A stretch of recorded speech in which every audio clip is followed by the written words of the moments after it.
ابھی آپ کو لیے چلتے ہیں مظفر آباد، جہاں پر وزیر اعظم کے معاملے خصوصی راجہ امداد تارک میڈیا سے گفتگو کر رہے اعوذ ہیں۔ باللہ من الشیطان الرجیم، بسم اللہ الرحمن الرحیم۔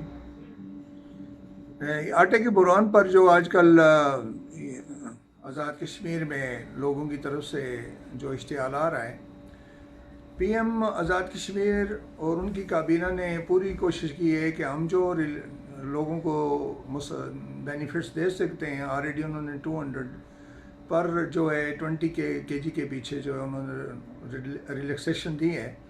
تو اب اس میں آزاد کشمیر کا تو وہی نہیں ہے، سب کچھ تو پاکستان سے آتا ہے، چینی آتا ہے، آٹا آتا ہے، دالیں آتی ہیں، سب کچھ وہاں سے آتی ہیں۔ اب مہنگائی تو وہاں پاکستان، عمران خان کا کام ہے کہ وہ اپنی جو اس کی جو وزیر ہیں، جو اس کی کابینہ ہے، وہ اپنا ڈیسیژن کرے نا۔ وہ پی ایم پاکستان ہے تو اس کا کام ہے کہ اس نے یہ اس مہنگائی پہ کنٹرول کرنا، ان کا کام ہے، آزاد کشمیر کا کام نہیں ہے۔ آزاد کشمیر کے لوگوں کے لیے ان کو تو اور زیادہ جو ہے وہ ریلیکسیشن دینی چاہیے، کیونکہ ہم کشمیر میں اس وقت بیٹھے ہوئے۔ تو ہماری یہ پی ایم پاکستان سے یہ ریکویسٹ ہے کہ یہ جو مہنگائی ہے اس پہ کنٹرول کریں بھی، اپنی ٹیم کو متحرک کروائیں، جس طرح ہمارے آزاد کشمیر کے پرائم منسٹر صاحب کر رہے ہیں۔ وہ انہوں نے پوری ٹیم کو فعال کیا ہوا ہے، وہ بھی اپنی ٹیم کو فعال کرے نا۔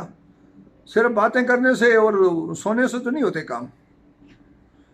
Thank you very much.